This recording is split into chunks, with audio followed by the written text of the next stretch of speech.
Assalamualaikum warahmatullahi wabarakatuh. Bismillahirrahmanirrahim. Alhamdulillahirabbil alamin. Wa bihi nasta'in ala umuri dunya waddin. Wassalatu wassalamu ala asyrafil anbiya wal mursalin wa ala alihi wa sahbihi wa man sara ala nahjihi bi ihsanin ila yaumidin wa ba'd. Allahumma inna nas'aluka ilman nafi'a wa na'udzubika min ilmin la yanfa'.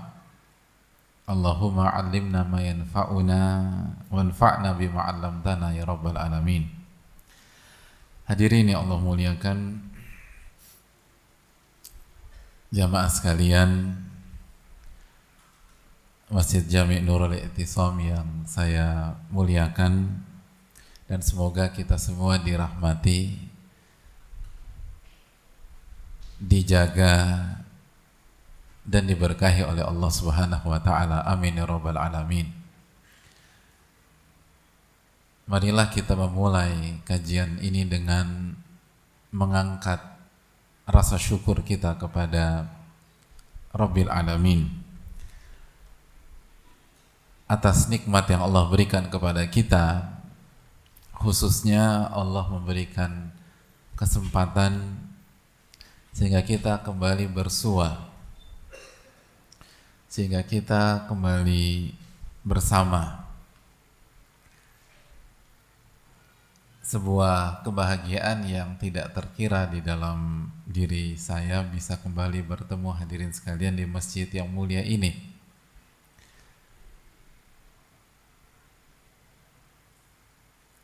Karena sudah lama kita nggak bersua, hadirin. Terakhir kita ketemu tahun berapa, deh? Tahun 1800 berapa? Lama, hadirin sekalian. Kapan terakhir ketemu? 2017. Ketika ini baru-baru sebelum renovasi masih. Ketika renovasi yang di fase awal itu yang terakhir saya kesini.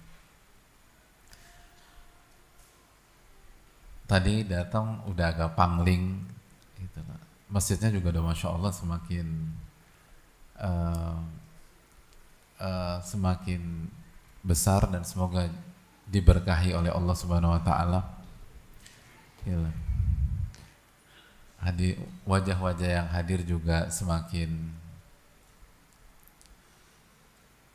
apa, hadir? Ini kalau salah bicara bahaya. Bukan semakin tua, tapi semakin apa?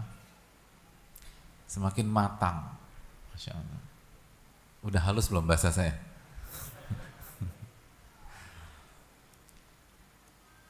...2017 itu 5 tahun yang lalu, hadirin sekalian. Alhamdulillah.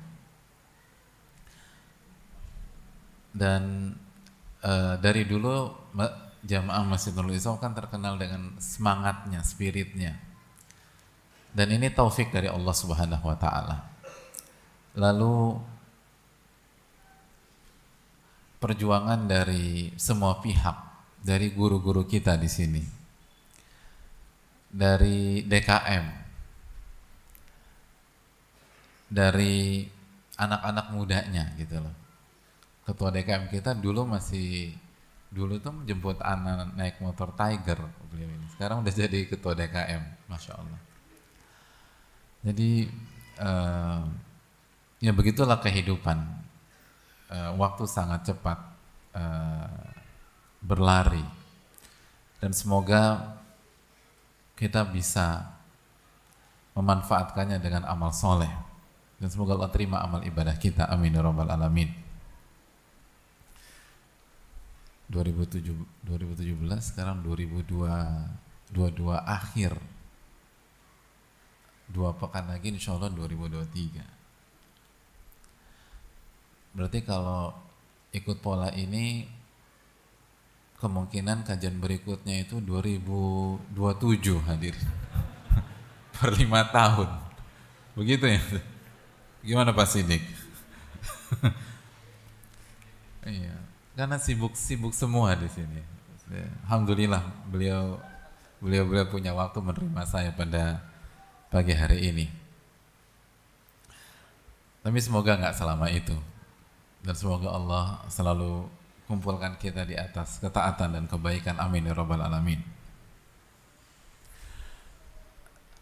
Hadirin yang Allah muliakan, pembahasan kita pada kesempatan kali ini adalah sebuah kunci keberkahan yang ada di pagi hari. Setiap orang yang ingin berkah hidupnya, ingin berkah hari-harinya, yang ingin urusannya dilancarkan di pagi hari, jualannya diberkahi di siang hari, terus rumah tangganya sakinah, mawaddah, warahmah, nggak ada ribut-ribut, nggak ada kegalauan, maka hendaknya dia amalkan kiat yang satu ini, dan dia harus punya kunci yang satu ini, karena inilah kunci keberkahan Rasulullah sallallahu alaihi wasallam. Jadi ini bukan teori lagi. Ini bukan retorika, ini praktek dan sudah dibuktikan. Bahkan kita tahu kunci ini, atau yang pertama kali menyampaikan kunci ini kepada umat itu bukan di mimbar salat Jumat atau di majelis taklim oleh seorang guru atau oleh pembesar para sahabat yang biasa mengajarkan umat, tapi yang pertama kali menyampaikan ini adalah istri Rasulullah sallallahu alaihi wasallam. Siapa beliau, istri beliau ini?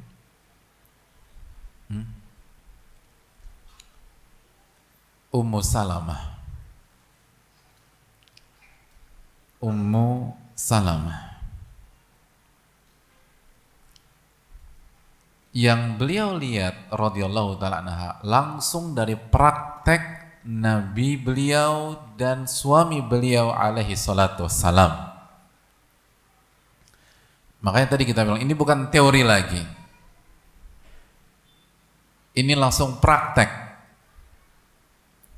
diterapkan oleh Rasulullah sallallahu alaihi wasallam. Ummu Salamah radhiyallahu ta'ala anha menyampaikan anna Nabiyya sallallahu alaihi wasallam kana idza asbah, Nabi kita sallallahu alaihi wasallam ketika masuk waktu subuh, ketika masuk waktu pagi, maka beliau berdoa, Allahumma inni as'aluka ilman nafi'a wa rizqan thayyiba wa amalan mutaqabbala.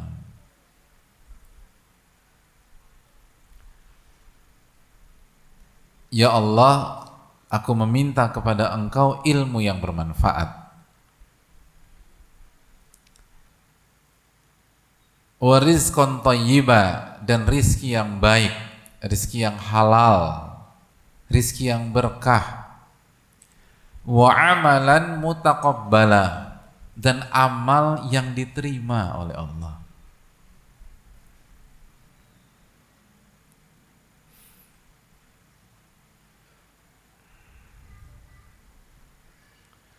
Dalam keterangan yang lain,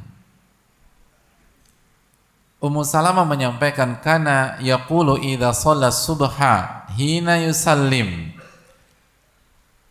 Rasulullah sallallahu alaihi wasallam jika selesai salat subuh, beliau membaca Allahumma inni as'aluka ilman nafi'a wa rizqan thayyiban wa amalan mutaqabbala. Ini semakin menjelaskan bahwa waktu terbaiknya baca doa ini setelah sholat subuh bersama dengan zikir dan doa-doa pagi yang lain.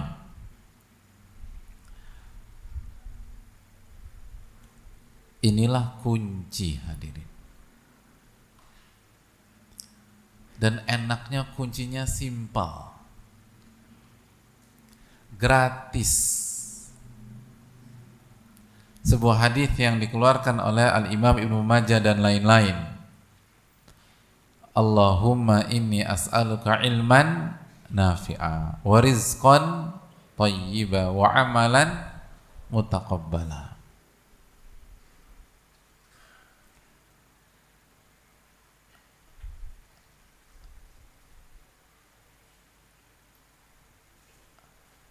Udah hafal belum hadirin? Coba siapa yang bisa? Antum, ujung.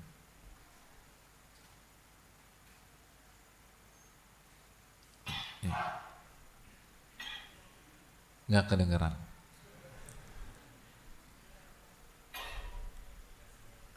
Belum kedengeran. Gak usah pakai mic. Iya. Kita sengaja kita cari yang ujung. Tes suara dulu, tes suara.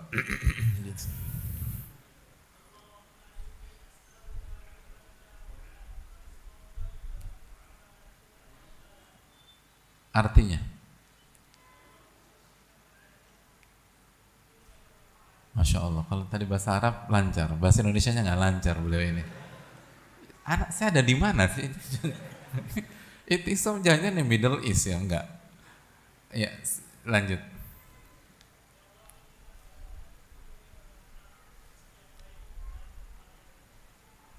Masya Allah. Kita kasih apa nih hadirin? Panitia ada apa? Coba saya cek tas saya dulu, ada apa?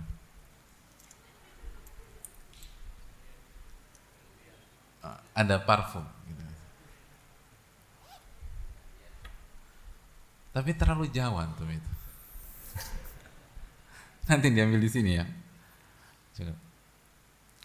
Taib, Allahumma inni as'aluka ilman nafi'an wa rizqan thayyiban wa amalan mutaqabbala. Nah, hadirin itu dibaca tiap pagi. Kalau pengen hari kita tuh indah. Kalau ingin hari-hari kita itu bahagia. Kalau ingin hari-hari kita penuh dengan berkah. Ini kuncinya.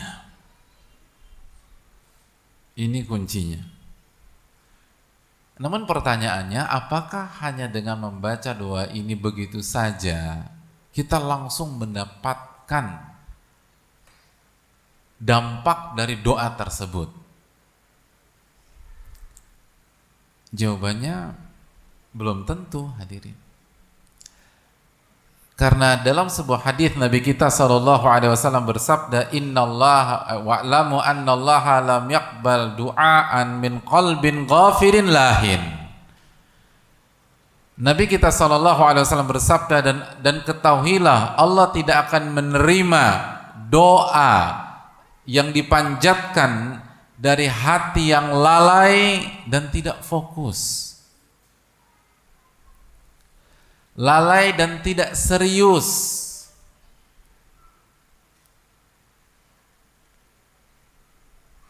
Dari sini kita bisa mendapatkan pelajaran, kalau kita ingin doa-doa kita benar-benar punya power, punya kekuatan, Allah terima dan Allah ijabah, sehingga berdampak pada kehidupan kita, maka nggak boleh hanya dengan ucapan lisan, tapi hendaknya kita libatkan hati kita. Karena Nabi SAW mengatakan Allah nggak terima doa dari hati yang lalai. Lalu setelah kita tadabburi di dalam hati kita, Kita berusaha jujur.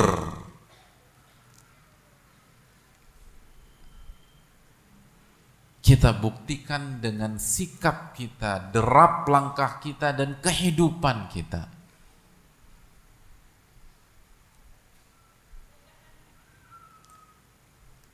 Ya sama kayak orang berdoa ingin masuk ke sebuah perguruan tinggi negeri PTN, tapi dia nggak belajar, hadirin. Doa terus. Nah ini kan nggak tepat, dan kita semua sepakat nggak ada orang yang berakal menyetujui cara demikian. Sama.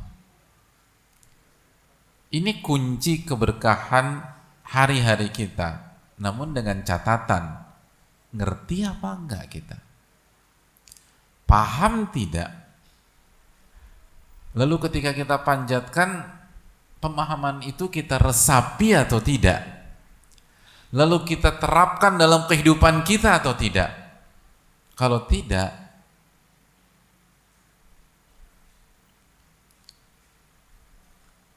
jujurkah kita ketika kita meminta?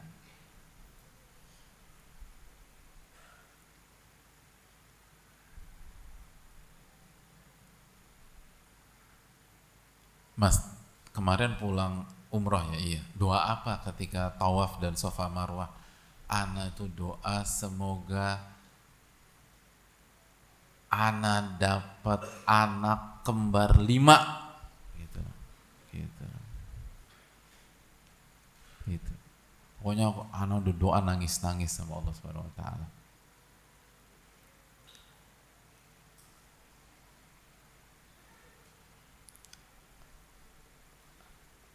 Mas, rencana nikah tahun berapa? Rencananya sih nggak mau nikah, Mas. Dan nggak mau sama sekali menyentuh ke arah sana. Ini kan kita bingung, hadirin. Enaknya kalau punya teman kayak gini diapain jamaah? Diruqyah jamaah. Kayaknya ada masalah, dia pengen anak tapi nggak mau nikah. Ini orang pengen, kita bingung. Bener apa enggak dia pengen punya anak? Begitu pengen punya kembar 5 pula. Hadirin ya Allah muliakan. Maka pada kesempatan kali ini kita akan berbicara sejenak. Apa sih makna dari 3 permintaan ini? Kenapa Rasulullah meminta 3 hal ini di waktu pagi? Hadirin Allah muliakan, perlu kita ketahui bahwa waktu pagi adalah waktu yang sangat berharga bagi orang-orang beriman, terlebih bagi manusia terbaik Rasulullah SAW. Bagaimana tidak? Beliaulah Sallallahu Alaihi Wasallam yang bersabda, "Burika li ummati fi bukuriha." Umatku diberkahi di waktu pagi. Para ulama kita menyatakan bahwa hari itu seperti seekor unta dengan pagi harinya seperti kepala unta, dan sore sampai malam adalah buntut unta. Maka jika Anda ingin berhasil, pegang kepalanya, maka badan dan ekor semua akan ikut. Siapa yang punya unta di sini? Loh, kok ketawa itu? Loh, boleh kan? Emang haram punya unta? Kan boleh. Kalau punya unta, kita tuntun kepalanya ke, misalnya ke kanan, kira-kira badan sama ekornya kemana, hadirin? Kan nggak mungkin ke kiri atau ketinggalan gitu. Semuanya akan ikut. Begitu juga dengan sebuah hari. Kalau kita pegang waktu pagi, kita jagain tuh waktu pagi, itu nanti duha, zuhur, asar, sore, maghrib, isya, ikut semua tuh hadirin. Makanya jangankan orang-orang beriman, orang-orang yang gak ngerti agama saja, tapi mereka berhasil di bidang-bidang dunia mereka, ketika mereka kasih nasihat, kasih tips, Gimana sih jadi orang sukses? Salah satu tips mereka apa? Bangun pagi. Gitu kata mereka. Walaupun mereka khilaf lagi, bangun pagi versi mereka itu ada yang jam 6:30. Itu bagi mereka udah pagi loh hadirin. Bayangkan bagi umat Islam tuh bangun 6:30 itu kesiangan. Kesiangan. Bagi sebagian orang bangun 6:30 itu prestasi. Kunci sukses. Ada yang bilang jam 6. Baca deh, baca biografi orang-orang sukses di beberapa bidang dunia. Ketika mereka mengatakan kunci sukses itu bangun pagi, jam berapa? Ada yang bilang jam 6. Ada yang bilang 5:30. Coba 5:30. Standar jamaah rutin sholat 5 waktu jami Nurul Iktisam. Kunci sukses atau kesiangan? Bangun 5:30. Oh, tanya Pak Sidik, gimana Pak Sidik? Kesiangan, luar biasa ini jamaah Masjid Nurul Iktisam ini loh. Ini orang-orang sukses ini, Masya Allah. Amin. Lihat bagaimana standar yang tinggi yang dimiliki oleh orang-orang beriman. 5:30 itu kesiangan.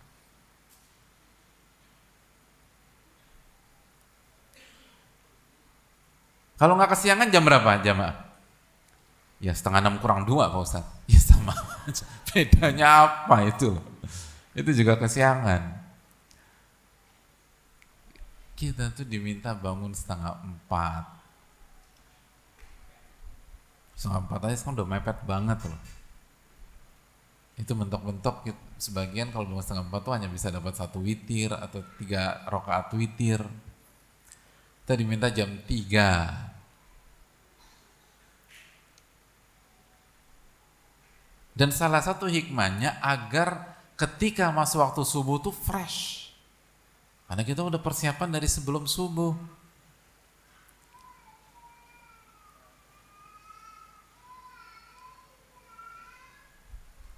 Hadirin Allah muliakan.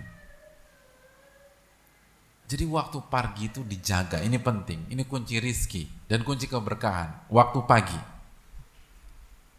Dan ini pesan, di antara pesan dari hadis di atas. Nabi SAW baca di waktu subuh, berarti kita harus jaga waktu pagi.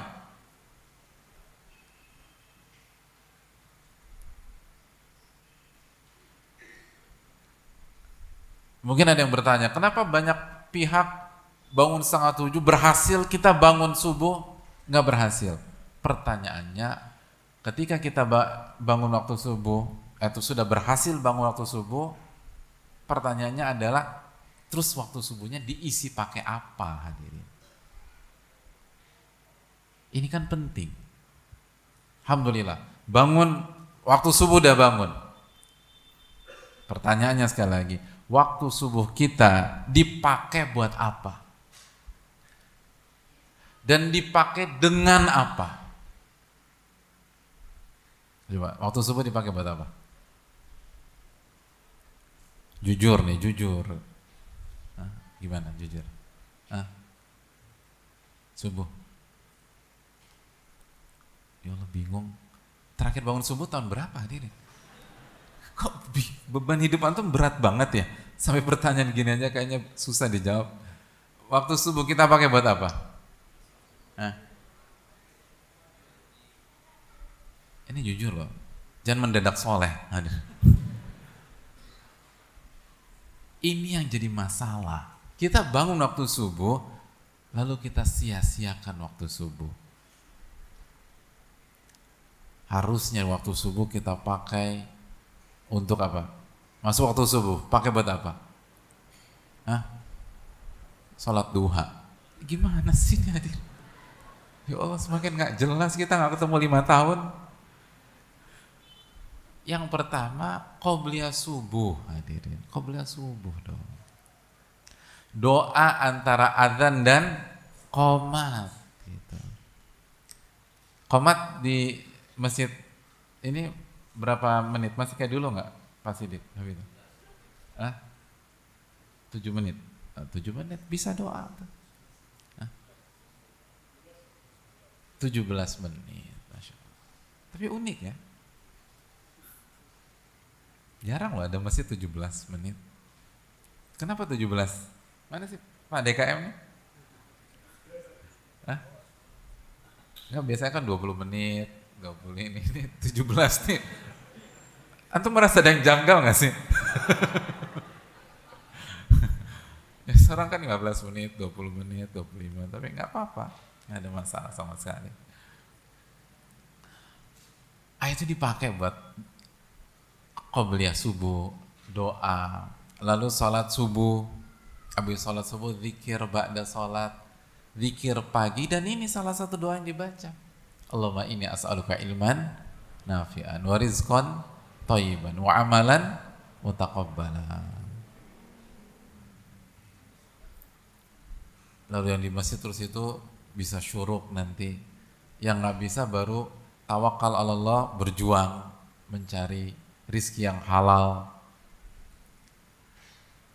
Ibu-ibu fokus mempersiapkan rumah, berkhidmat sama suami, lalu mempersiapkan anak-anak, dan kerjaan yang bermanfaat. Sebagian para ulama buka kajian ba'da subuh, dan itu kultur dari dulu diterapkan oleh Nabi SAW dalam hadis Irbad misalnya. Sampai hari ini kita lihat ulama-ulama di masjid-masjid mereka itu salah satu waktu favoritnya tuh ba'da subuh. Yang umroh, yang haji ngelihat bagaimana kalau ba'da subuh itu ada kajian di Masjidil Haram, ada kajian di Masjid Nabawi. Itu salah satu upaya untuk menjaga waktu subuh, waktu pagi, karena itu prime time-nya kita. Kalau waktu pagi ini baik, masih ingat kaidah tadi seperti seekor unta. Lalu ada kaidah para ulama, al-hasanatu tad'u ukhtaha ya ukhti ya ukhti. Amal soleh itu akan ngundang teman-temannya, ngundang sahabat-sahabatnya, undang saudara-saudaranya dari amal-amal soleh yang lain. Jadi kalau kita memaksimalkan waktu pagi dengan amal soleh, mereka akan undang teman-temannya di waktu duha. Jadi kita waktu duha amal soleh, nanti undang lagi di waktu zuhur, nanti diundang lagi di waktu asar, sehingga kita bisa menjaga keberkahan waktu dan hari kita, hadirin. Itu hal yang penting.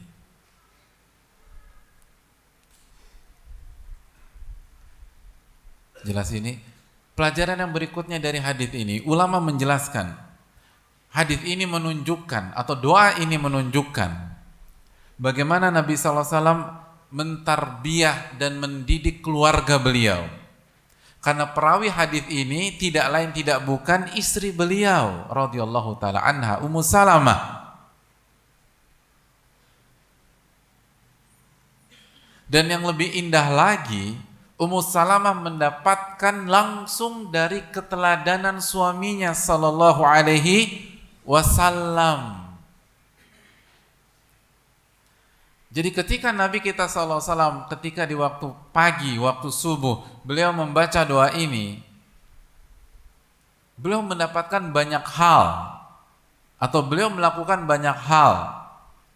Beliau berdoa, beliau meminta, beliau bertawakal, beliau mengisi waktu subuh, dan beliau memberikan keteladanan di tengah-tengah keluarga. Ada banyak suami mengeluh istrinya susah diatur, Pak Ustadz. Anak-anak juga bangunnya terlambat. Pertanyaannya, sudahkah kita memberi keteladanan yang baik? Lihat bagaimana Ummu Salamah menceritakan doa ini. Ummu Salamah nggak mengatakan Rasulullah SAW itu merintah saya untuk baca doa ini. Bukan begitu redaksi hadisnya. Ummu Salamah radhiyallahu taala nggak mengatakan saya tuh dipaksa sama Rasulullah SAW untuk membaca doa ini. Nggak begitu juga.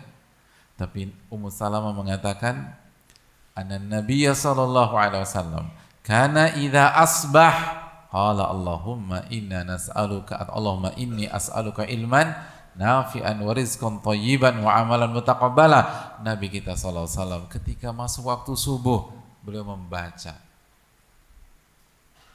Ummu Salamah melihat praktek langsung dari sang suami. Ini hadis berarti sang istri melihat suaminya berdoa kepada Allah. Istri melihat suaminya beribadah kepada Allah. Istri melihat suaminya bertakarub kepada Allah. Istri melihat suaminya bertawakal kepada Allah. Istri melihat suaminya berzikir kepada Allah Subhanahu wa taala.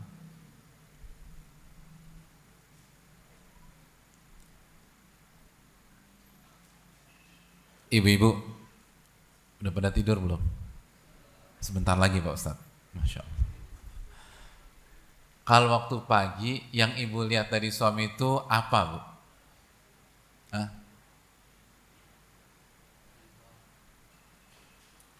Bu, ibu-ibu ngeliat apa dari suami di waktu pagi?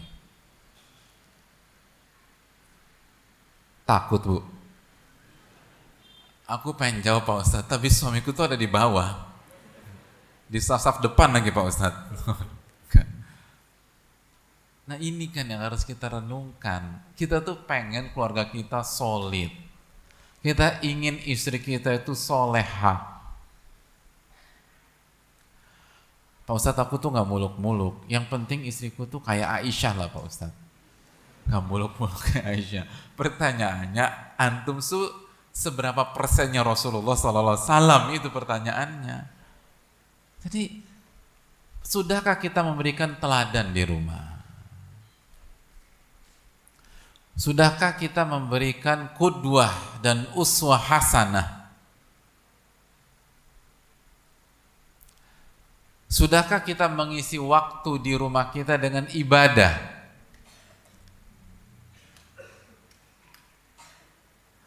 Bukankah Nabi SAW meminta kita mengisi waktu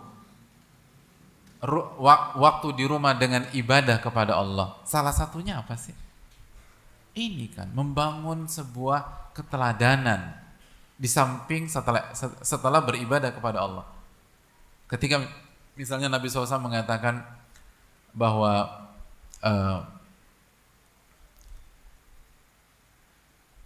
inna syaitan yafirru minal baiti alladzi tuqra fihi al-baqarah, kama qala. Syaitan itu lari dari rumah yang dibacakan surat Al-Baqarah.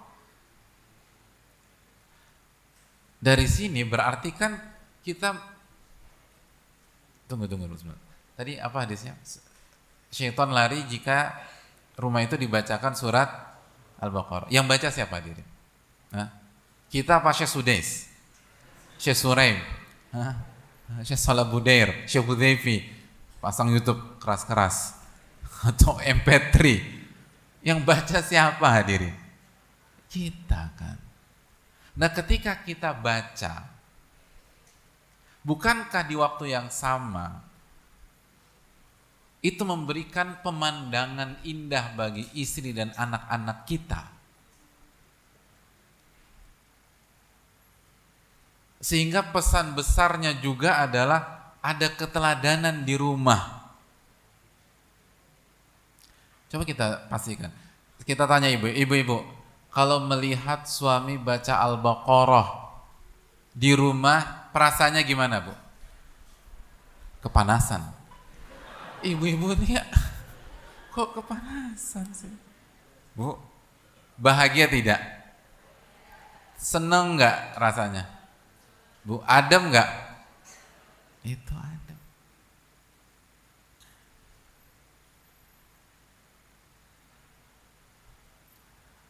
Lebih senang mana, Bu? Ngelihat pemandangan suami baca surat Al-Baqarah di rumah atau pergi ke sebuah etalase toko baju terus ngelihat gamis-gamis yang berjajaran?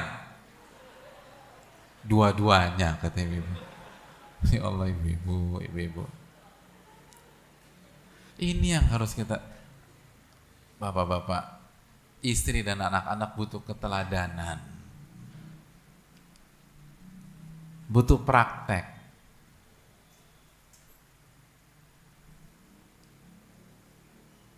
Ibu-ibu, kalau suami kita jago menasehati tetapi nggak diamalin, nasihatnya jadi kuat di dalam hati kita atau jadi melemah?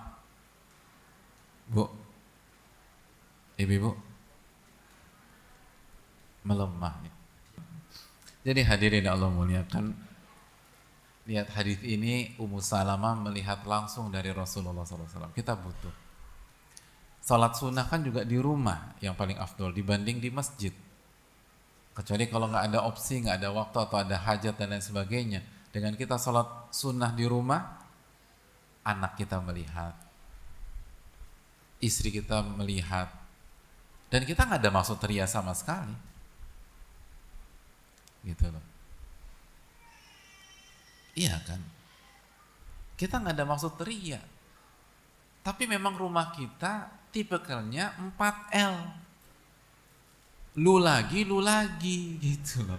Kan satu ruangan doang, ya otomatis kan pada ngeliat. Masa pada suruh keluar gitu. Saya mau sholat dulu. Sama juga ketahuan. Jadi itulah pentingnya ibadah di rumah. Ini harus diterapkan. Jadi doa ini kalau kita baca secara utuh, makanya pentingnya kita baca redaksi utuhnya, hadis utuhnya, sehingga kita tahu konteksnya tuh kayak apa. Makanya para ulama ketika membahas doa ini, para ulama menjelaskan bagaimana Nabi SAW mendidik. Bukan hanya Nabi SAW berdoa. Hadirin ya Allah muliakan. Lalu pelajaran berikutnya, lihat bagaimana permintaan Rasulullah SAW. Ada berapa permintaan hadirin? Yang pertama ilmu nafi, yang kedua rizqun thayyib, yang ketiga amal mutaqabbal. Hadirin, 3 hal ini adalah misi kita setiap hari. Hidup itu harus punya misi hadirin. Hidup tuh hambar kalau nggak ada misi.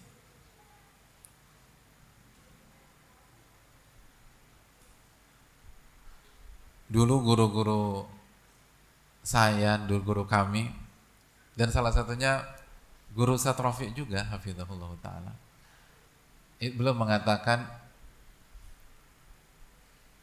al-harakatu barakah. Al-harakah barakah. Bergerak itu berkah. Beraktivitas itu berkah. Orang tuh harus beraktivitas. Itu nasihat Ustaz Mubarak hafizahullah ta'ala, guru saya dan guru Ustaz Rafiq hafizahullah. Jadi hidup itu harus beraktivitas. Hidup itu harus bergerak, jangan diem. Bergerak, itu keberkahan. Makanya dulu ulama-ulama kita tuh semangat hadirin. Nah, yang jadi masalah, oke, kita harus beraktivitas. Apa aktivitas kita? Itu kan pertanyaannya. Cuman muter-muter doang kayak gangsing, kan enggak juga hadirin sekalian.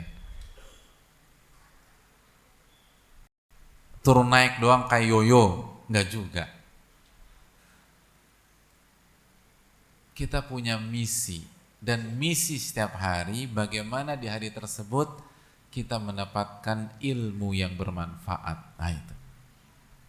Yang kedua, rizki yang baik, halal dan berkah. Yang ketiga, beramal dengan amal yang diterima oleh Allah Subhanahu wa ta'ala. Itu poinnya. Jadi orang beriman itu kalau masuk ke sebuah hari, dia udah punya misi. Dan misinya dari awal disebutkan. Makanya doa ini dibaca di awal setiap hari. Pak, subuh, awal. Jadi nggak ada lagi orang beriman ditelepon sama temennya jam 10, bro lo lagi di mana? Gue di rumah nih. Kok di rumah? Nggak ada kerjaan gue. Nggak ada kalimat begitu. Nggak boleh kita nggak ada kerjaan.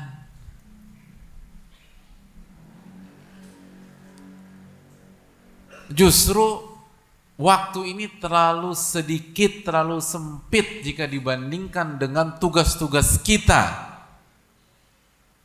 yang Allah berikan kepada kita. Jadi begitu bangun pagi, begitu ketika bangun, lalu masuk waktu pagi, awal dari sebuah hari, setiap kita tuh diingatkan dengan doa ini. Allahumma inni as'aluka ilman nafi'a. Oh, berarti hari ini aku harus dapat ilmu yang bermanfaat. Wa rizqan thayyiban, dan rizki yang baik. Wa amalan mutaqabbala, dan amal yang diterima. Enggak bingung gitu loh. Enggak lemes, enggak rebahan, tapi udah punya misi. Saya ilmu nafi, misi saya hari ini harus dapat rizki yang baik dan halal, yang berkah, beramal yang diterima. Begitu. Clear. Makanya kan begitu bangun, ketika kita bangun, antum kalau bangun apain?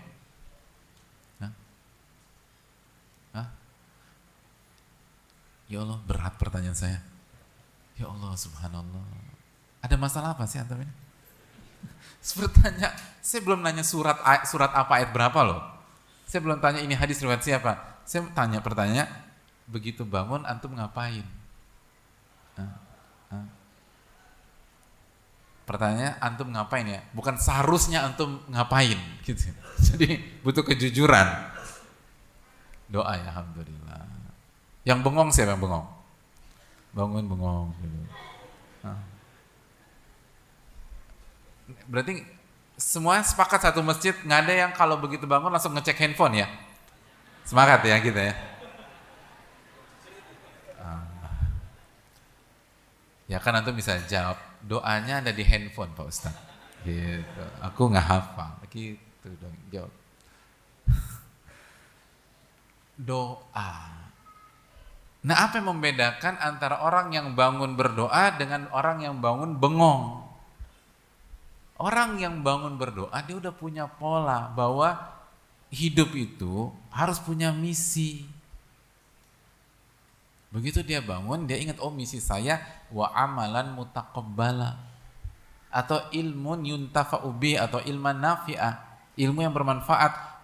Kemarin saya udah ngaji tentang doa bangun tidur, bagaimana ilmu itu bermanfaat, ya saya amalin, dan itu sekaligus amal yang diterima insyaallah ta'ala.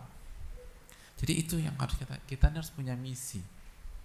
Orang-orang beriman, orang muslim itu hidupnya jelas, setiap hari harus dapat ilmu nafi, yang kedua dapat rizki yang baik dan halal, yang ketiga beramal soleh yang diterima oleh Allah Subhanahu wa taala. Begitu hadirin. Itu konsep kita. Jadi nggak ada waktu terbuang percuma. Makanya secara jiwa dan hati kita tuh nggak punya waktu libur. Kalau yang dimaksud libur itu libur dari ilmu. Kalau yang dimaksud libur itu libur dari rizki yang halal, baik dan berkah. Kalau yang dimaksud libur itu adalah libur dari amal soleh. Gak ada, kita gak punya waktu libur. Makanya kan emangnya ada di jamaah Masjid Nurul I'tisam, Pak, kenapa kemarin gak sholat kenapa kemarin gak sholat subuh di masjid hari Ahad? Kan gak ada yang bilang gitu kan. Hari Ahad Pak, ya kan Ahad libur. Libur tuh libur kerjaan di kantor, tapi libur amal soleh nggak ada. Ini yang harus, ini mental bahwa setiap kita dalam hidup harus punya misi berilmu, punya rizki dan amal yang diterima. Makanya orang-orang beriman, sekali lagi, dia akan mencari rizki yang halal. Dia nggak akan berpangku tangan. Dia nggak akan diam aja di rumah. Dia nggak akan ridho kalau istrinya yang nafkahin dia, nggak akan.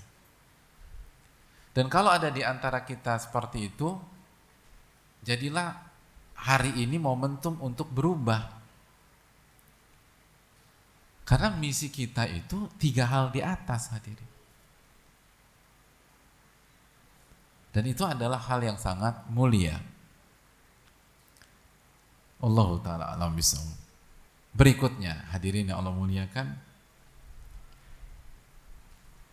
misi yang pertama, ilmu nafi, ilmu yang bermanfaat.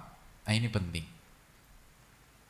Misi pertama kita bahwa setiap hari kita meminta ilmu nafi, ilmu yang bermanfaat.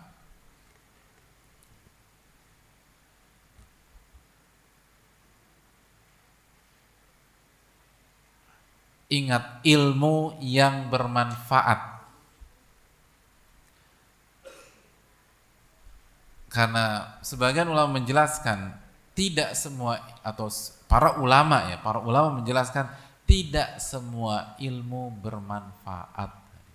Enggak semua ilmu bermanfaat.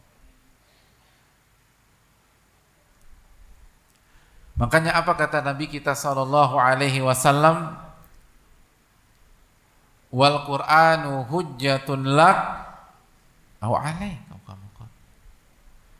Al-Quran itu menjadi penolongmu atau bumerang atasmu. Kata para ulama kita seperti Al-Allama Muhammad bin Shalih bin Utsaimin rahimahullahu ta'ala, Al-Quran, ilmu, itu opsinya cuma 2. Kalau tidak menolong kita, menjatuhkan kita.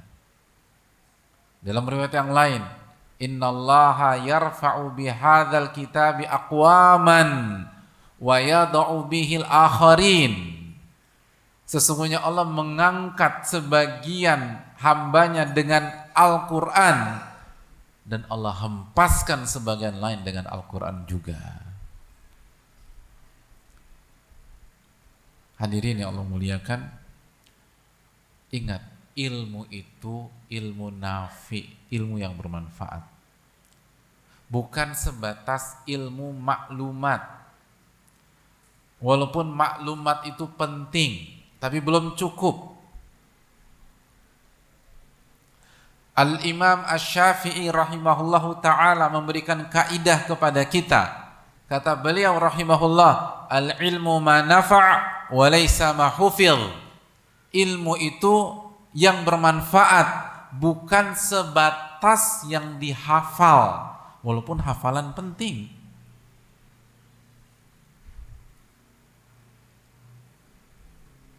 Gak cukup hanya maklumat, tapi harus menjadi ilmu bermanfaat. Contoh simpel lah hadirin sekalian. Saya mau bertanya, 99% umat Islam di Jabotabek yang tadi pagi nggak sholat subuh tanpa ada udzur syar'i, tahu tidak sholat subuh hukumnya wajib? Ya. Saya ingin tanya, emang semuanya sholat subuh gitu? Enggak. 99% umat Islam di Jabotabek, ya, kita nggak bicara tempat, di Jabotabek yang nggak sholat subuh tadi pagi tanpa udzur. Menurut hadirin, tahu tidak bahwa sholat subuh hukumnya wajib? Hah? Tahu apa enggak?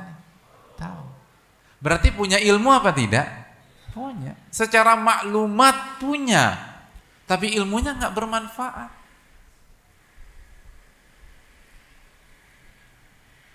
Ilmunya nggak bermanfaat. 99% umat Islam yang pekan ini bergibah ria, bergibah. Tahu nggak gibah itu hukumnya haram? Hah? Tahu. Berarti punya ilmu, tapi baru sebatas maklumat, dan ilmunya nggak bermanfaat, ilmunya nggak bisa buat dia berhenti dari ngomongin orang. dengan cara yang negatif. Inilah bedanya antara ilmu nafi' dan ilmu ghairun nafi', ilmu yang bermanfaat dan ilmu yang tidak bermanfaat. Nah, yang diminta oleh Rasulullah SAW adalah ilman nafi'a, ilmu yang bermanfaat,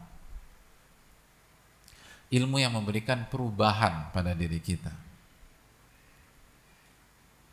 Sebagaimana dikatakan Al-Hasan Al-Basri, dulu orang tuh kalau belajar tidak nunggu waktu yang lama kecuali ada perubahan.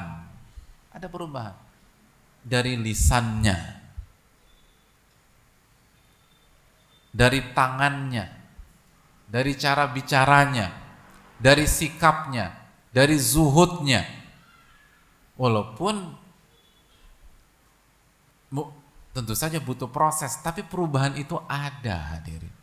Nah, pertanyaannya, kita nih ngaji udah berapa tahun, hadirin sekalian? Sudahkah ada perubahan? Kita ngaji udah berapa tahun? Kita ikut kajian sudah berapa lama? Apakah lisan kita berubah? Apakah sikap kita kepada istri sudah berubah? Yang ibu-ibu, yang para istri, sudahkah kita tambah nurut, tambah berkhidmat kepada suami? Suami sudahkah menjadi pemimpin yang baik bagi istrinya dengan berjalannya proses belajar? Lalu bagaimana ibadah kita? Sudahkah kita tambah khusyuk ketika sholat? Sudahkah kita semakin menjaga zikir pagi petang kita? Ilmu itu yang bermanfaat, kata Imam Syafi'i, bukan sebatas yang dihafal. Kata Al-Imam Sufyan rahimahullahu ta'ala, innama yutlabul ilmu liyuttaqallahu bih. Sesungguhnya ilmu itu dipelajari untuk bertakwa kepada Allah Subhanahu wa ta'ala. Bukan keren-kerenan, bukan hebat-hebatan, bukan sebatas penampilan, walaupun penampilan itu penting. Makanya Al-Imam Ibnu Hajar menjelaskan tentang ilmu, bahwa tingkatan ilmu tertinggi, saral ilmu sajiyah, ilmu itu menjadi karakter. Ilmu itu menjadi karakter.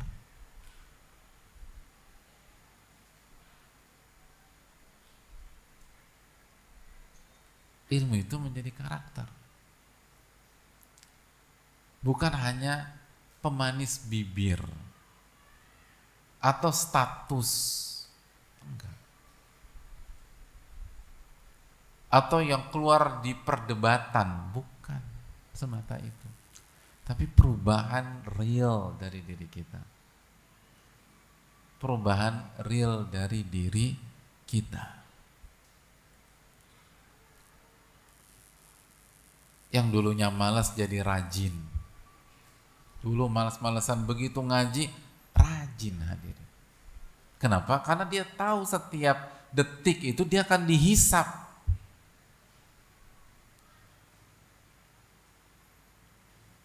Dia tahu Nabinya SAW mengajarkan dia doa, Allahumma inni a'udzubika minal ajazi wal kasal.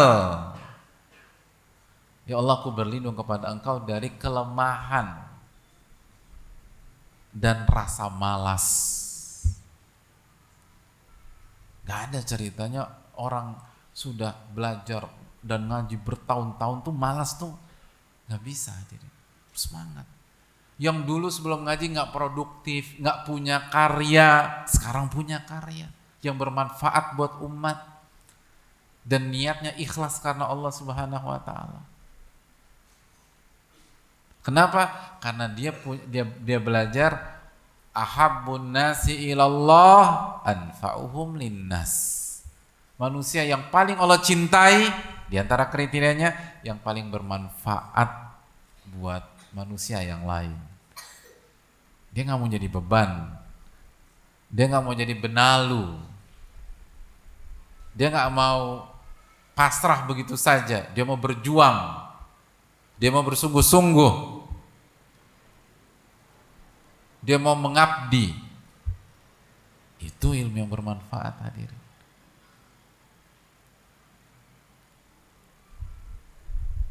Dan dia yang dulu ria, dulu cari muka orang, dulu sekarang ikhlas. Inna salati wa nusuki wa mahyaya wa mamati lillah rabbil alamin.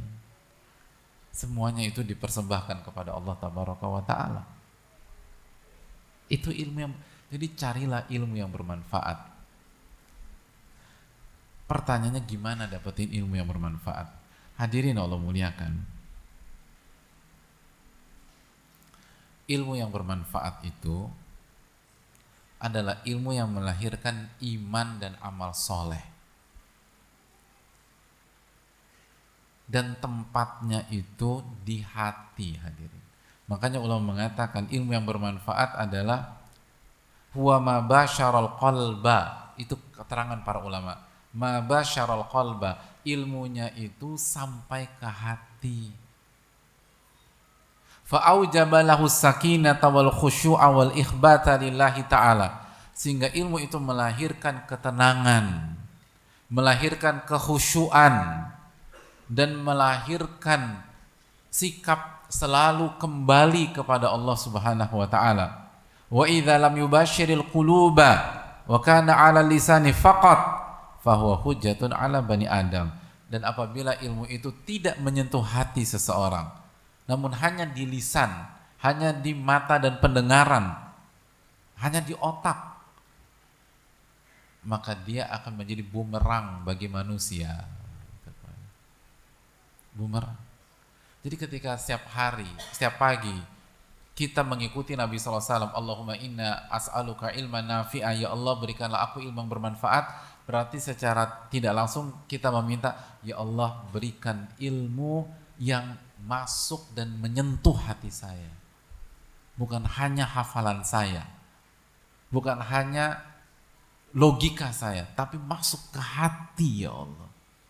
Karena kalau hati sudah tersentuh, masih ingat sabda Nabi SAW, ala inna fil jasadi mudghah idza saluhat saluhal jasadu kullu wa idza fasadat fasadal jasadu kullu ala wahyal qalbu.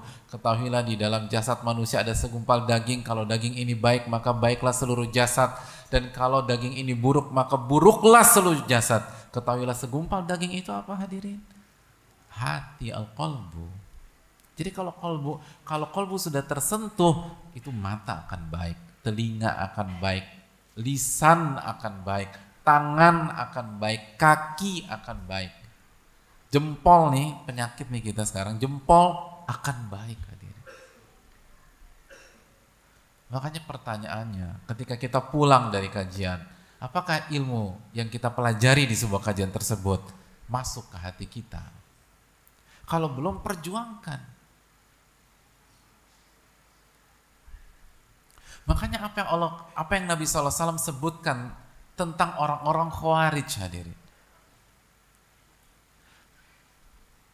Masih ingat hadis tentang Khawarij, kata Nabi SAW, yaqra'unal Qur'an, mereka membaca Al-Quran, wala yujawizu taraqiyahum, tapi bacaan itu nggak melewati kerongkongan mereka. Lihat bahasa Nabi SAW, nggak melewati kerongkongan. Kalau masuk ke kerongkongan, nanti tembusnya kemana? Qalbu antum tuh ada di mana sih, hadirin? Sebelum kerongkongan atau setelah kerongkongan? Yakin? Lihat bahasa Nabi SAW, tidak melewati kerongkongannya. Ini yang harus kita renungkan. Ketika kita ikut kajian, baik bapak-bapak, ibu-ibu sekalian, ini masuk ke hati apa enggak sih? Itu yang perlu kita evaluasi. Dan kata para ulama, hadirin sekalian, bahwa untuk bisa memasukkan ilmu itu ke hati kita, maka kata para ulama seperti dijelaskan oleh Syekh Shalih Al-Utsaimin hafizahullah, kita harus ta'zim kepada ilmu. Kita bukan hanya harus belajar, betul harus belajar, tapi lebih dari itu, kita harus memuliakan. Kita harus memuliakan. Karena ilmu itu tidak akan masuk ke dalam hati kita dan menjadi ilmu yang bermanfaat kalau kita tidak muliakan, kalau kita remehkan, walaupun kita pelajari. Kata para ulama, waman la yukrimil ilma la yukrimhul ilmu. Barang siapa yang tidak memuliakan ilmu, ilmu tidak akan memuliakan diri dia. Barang siapa yang tidak memuliakan ilmu, ilmu gak akan memuliakannya. Gak akan jadi ilmu yang bermanfaat, gak akan jadi.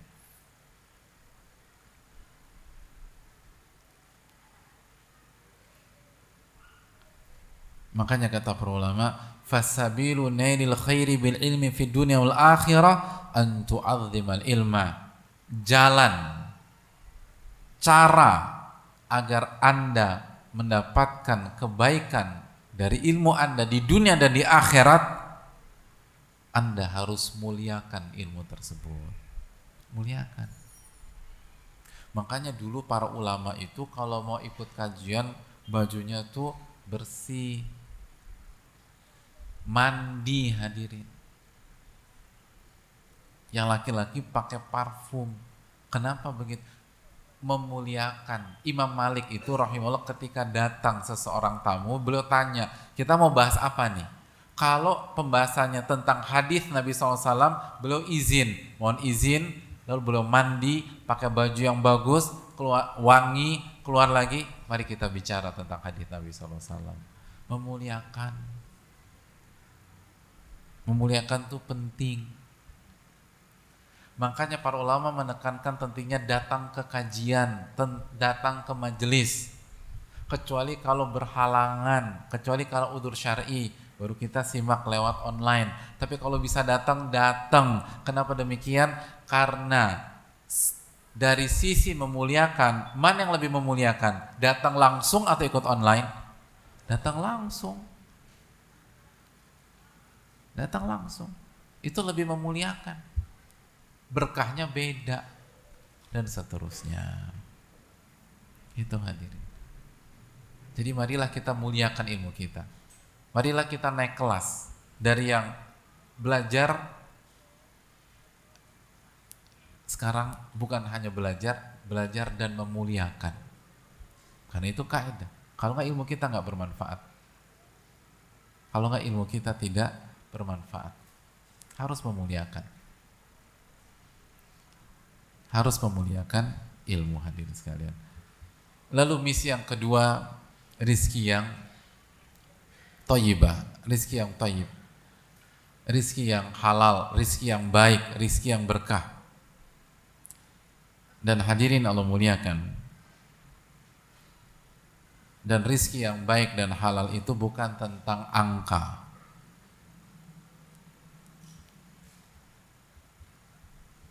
Rizki terbaik itu tentang surga. Nah, itu. Makanya Allah berfirman, "Waman yu'min billah wa ya'mal shalihan" dalam surat At-Talaq ayat 11. "Waman yu'min billah" dan barang siapa yang beriman kepada Allah, wa ya'mal shalihan, wa ya'mal shalihan dan beramal saleh, yudkhilhu jannat, Allah masukkan mereka ke surga.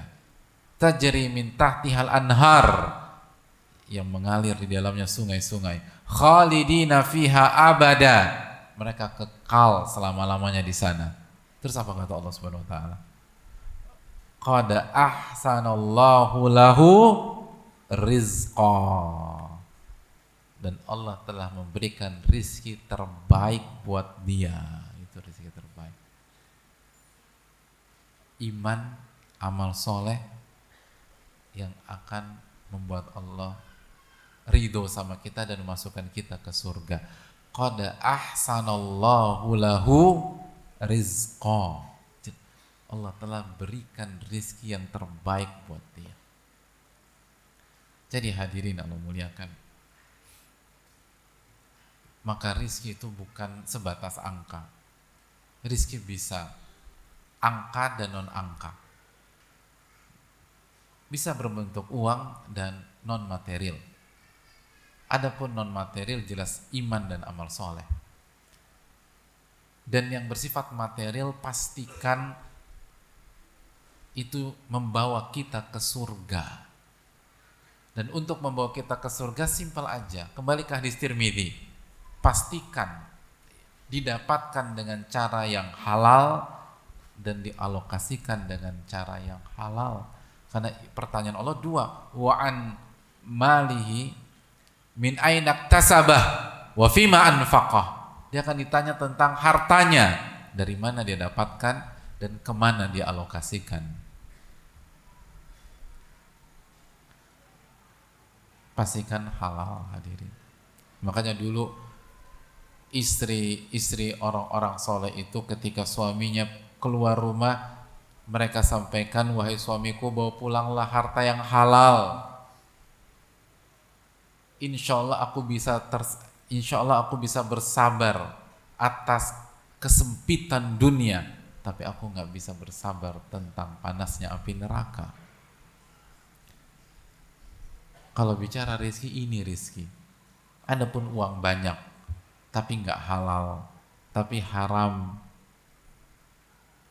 maka kita akan sengsara dunia dan akhirat. Benar deh hadirin sekalian. Itu udah konsep. Harta itu kalau tidak diambil dengan cara yang halal, nggak berkah, nggak akan bahagia dunia dan akhirat. Contoh sudah terlalu banyak. Orang yang masih bingung tentang ini, dia harus bukan hanya belajar agama, tapi lihatlah kehidupan. Lihatlah kehidupan. Orang tua kita yang misalnya mereka nggak hafal Quran, nggak hafal hadits, itu kalau bicara tentang ini mereka ngerti deh. Ketika mereka tahu kehidupan, nggak akan dapat ini apa-apa. Jadi pastikan rezeki kita itu rezeki yang thayyib, yang halal. Dan Allah akan uji kita. Makanya seringkali kita berada di persimpangan gitu loh. Giliran haram tuh kayaknya gampang aja gitu. Nah itu kan ujian dari Allah Subhanahu wa ta'ala. Dan ingat hadirin sekalian, jangan sampai kita ambisinya itu materi. Ingatlah sabda Nabi SAW, man kanatid dunya hammah farraqallahu syamlah wa ja'alal faqra baina ainaihi walam ta'tihi dunya illa ma kutibalah. Barang siapa yang dunia menjadi ambisinya, Allah akan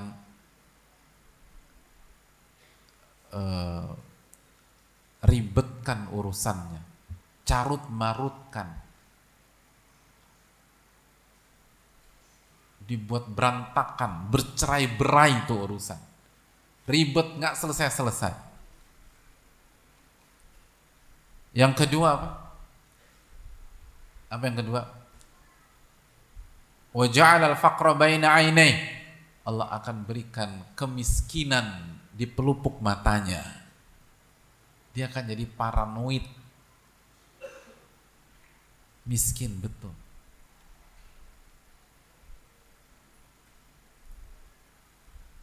Ketakutan benar, dan itu real hadirin.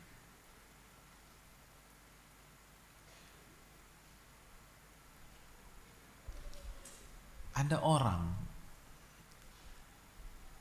itu hidupnya setiap hari takut miskin dan takut besok nggak bisa makan, dan sampai stres, sampai bingung.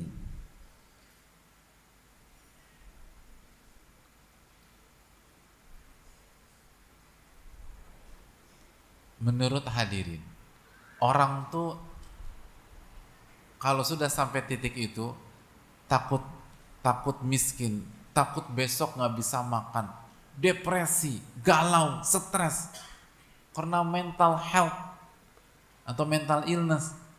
Menurut hadirin, kira-kira penghasilannya berapa sebulan? Hah? Berapa? Kira-kira. Kayaknya bukan sebulan ya, itu kayaknya upah per hari deh Pak Ustadz. Oke, berapa dapat? Hadirin, Assalamualaikum.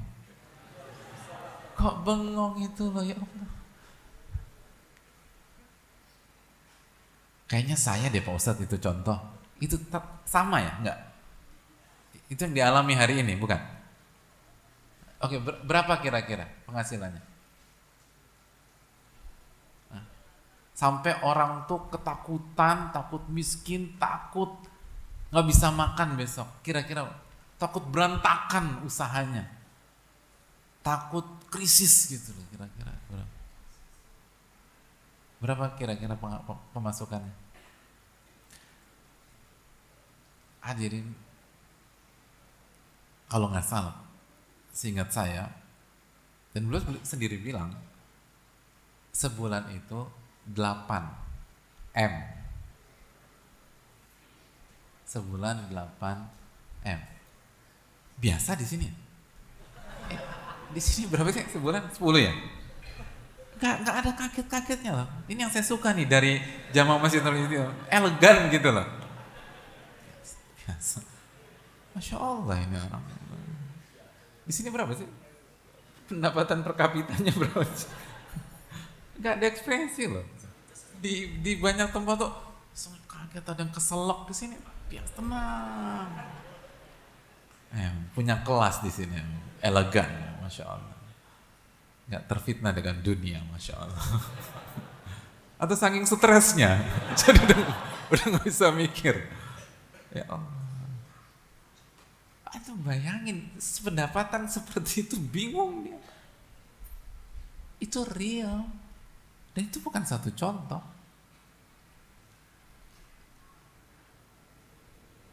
Coba kita lihat, kita berapa? Per bulan berapa kita? Hah? Ya beda-beda tipis. Kan beda 0 doang gitu. Dia 0-nya 9, ya aku 4 lah. 0 yang beda 3. 4 berarti 80.000 per hari misalnya. Tapi lihat perasaan antum hadirin, tenang. Itu orang kayak gini nggak bisa tidur loh hadirin, nggak bisa tidur. Coba lihat kita, pengen tidur gitu. Bahkan seringkali kebablasan. Sholat Jumat tidur, masya Allah, itu udah nggak benar. Ini kan benar sabda Nabi SAW, dibuat paranoid hadirin. Makanya ini bukan tentang angka dan materi, ini tentang apa misi kita itu tadi.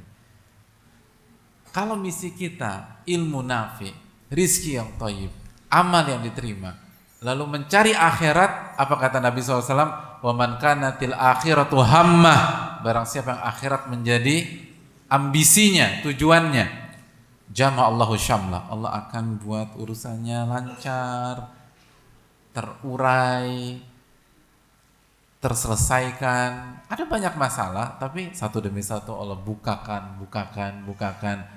Wa ja'alal ghina fi qalbihi, dan Allah masukkan kekayaan di dalam hatinya. Hadirin, ini kaidah kehidupan. Kaya itu bukan tentang angka, tapi tentang rasa. Kaya itu tuh rasa, bukan angka. Makanya kata Nabi SAW, laisal gina an kathratil arad. Kaya itu bukan banyaknya uang dan aset. Wa innamal gina nafas. Namun kekayaan adalah kekayaan jiwa, apa yang dirasakan oleh jiwa Anda.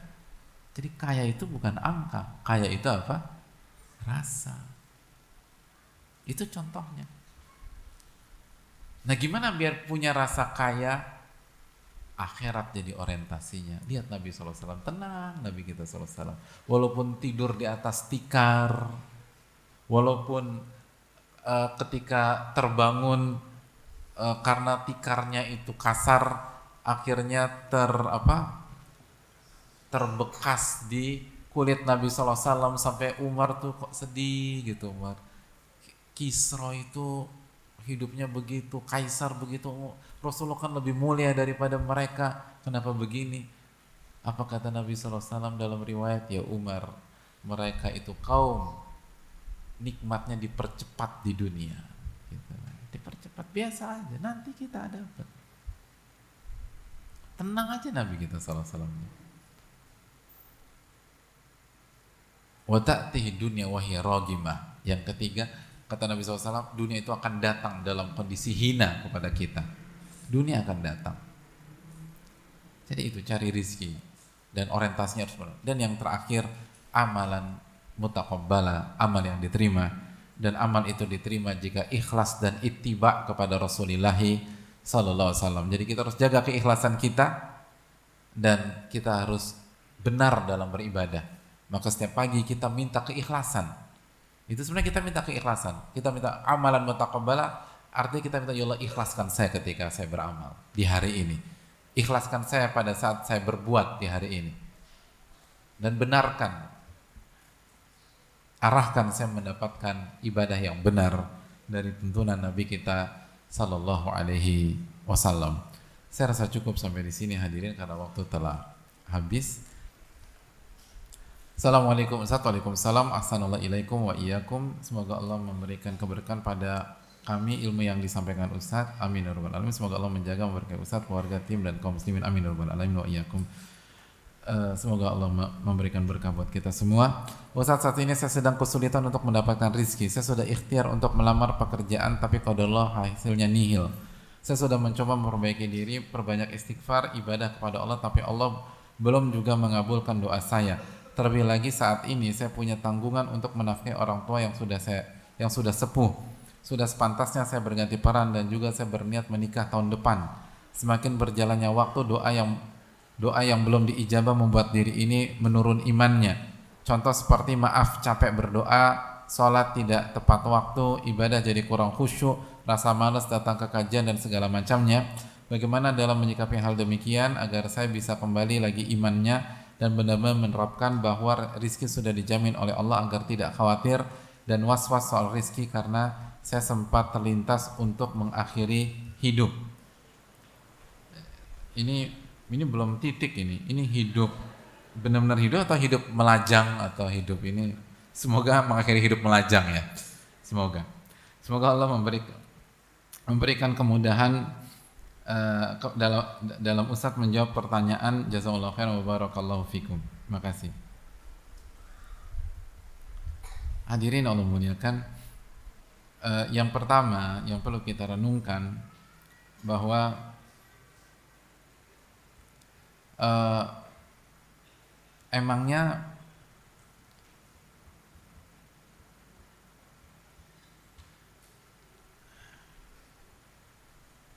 memangnya hidup setelah kematian bagi orang-orang yang bertakwa itu lebih ringan daripada ujian dunia. Gitu. Kan saya sempat terlintas untuk mengakhiri hidup misalnya. Kenapa? Karena berat banget kehidupan dunia. Emangnya adab kubur nggak berat hadirin? Itu pertanyaannya. Itu permainan syaitan.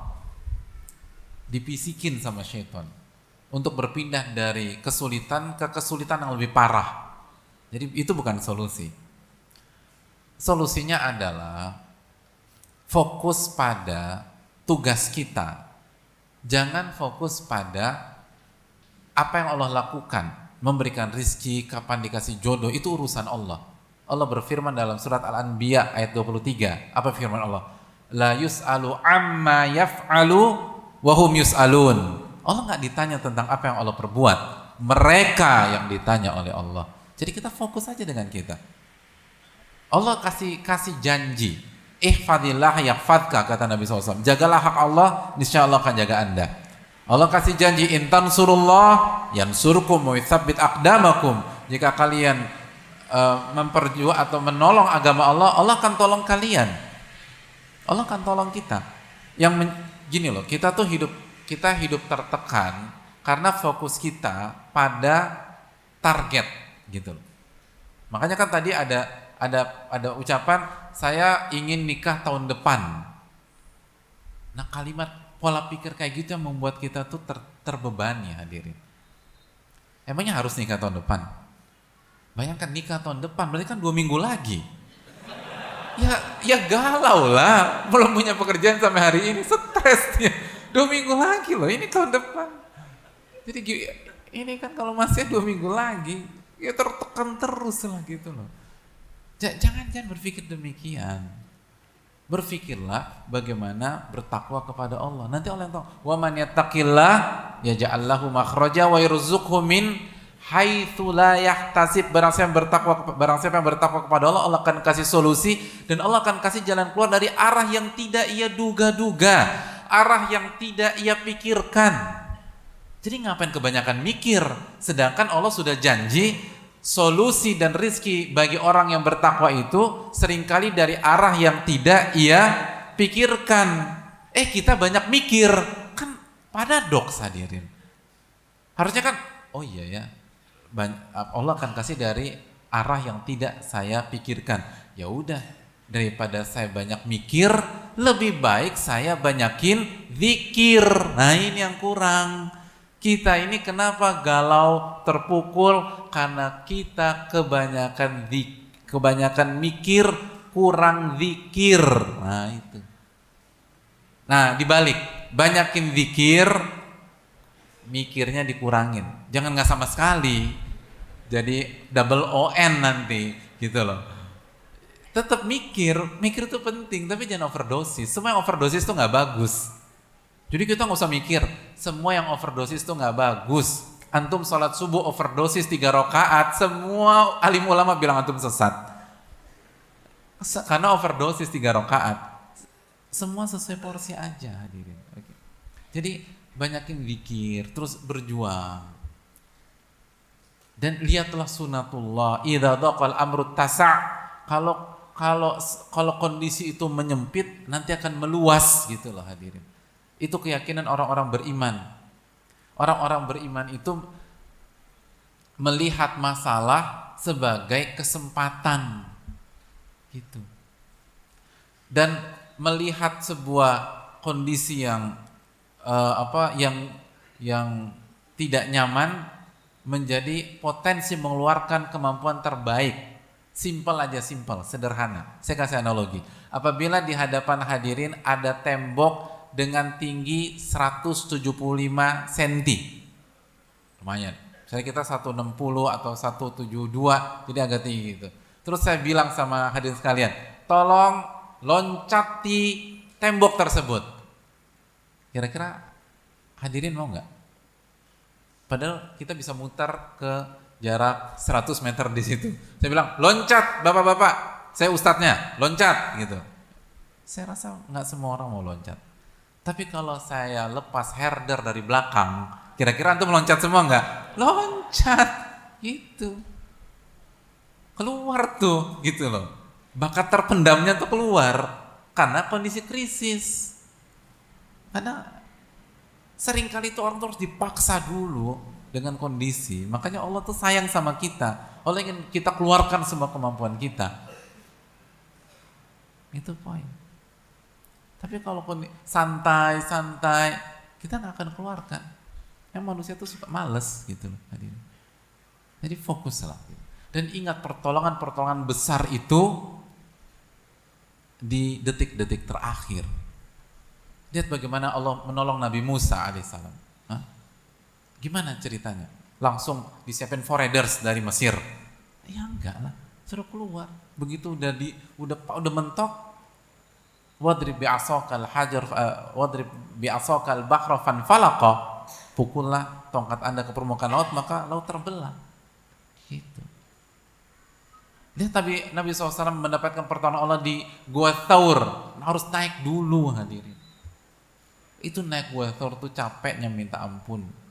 Bahayanya luar biasa. Sekarang aja capek apalagi dulu. Harus berjuang dulu. Baru Allah kasih pertolongan. Makanya ketika para sahabat, sebagian sahabat bertanya kepada Nabi kapan pertolongan Allah karena sudah disiksa seperti apa? Apa kata Nabi SAW? Innakum qaumun tasta'jilun. Kalian itu kaum yang terburu-buru. Sabar. Kita nggak diuji sebagaimana ujian Bilal hadirin. Kita nggak diuji sebagaimana ujiannya Yasir radhiyallahu taala anhuma. Nggak ada apa-apanya. Sebagaimana kita jangan minta ujian susah, tapi bersyukurlah kepada Allah Subhanahu wa taala. Saya rasa cukup sampai di sini. Jazakallahu khairan. Senang bisa bertemu dengan hadirin sekalian. Semoga kita mendapatkan ilmu nafi, dan sebagaimana kita sudah sampaikan, kalau kita lihat pola, maka insya Allah kajian berikutnya tahun berapa?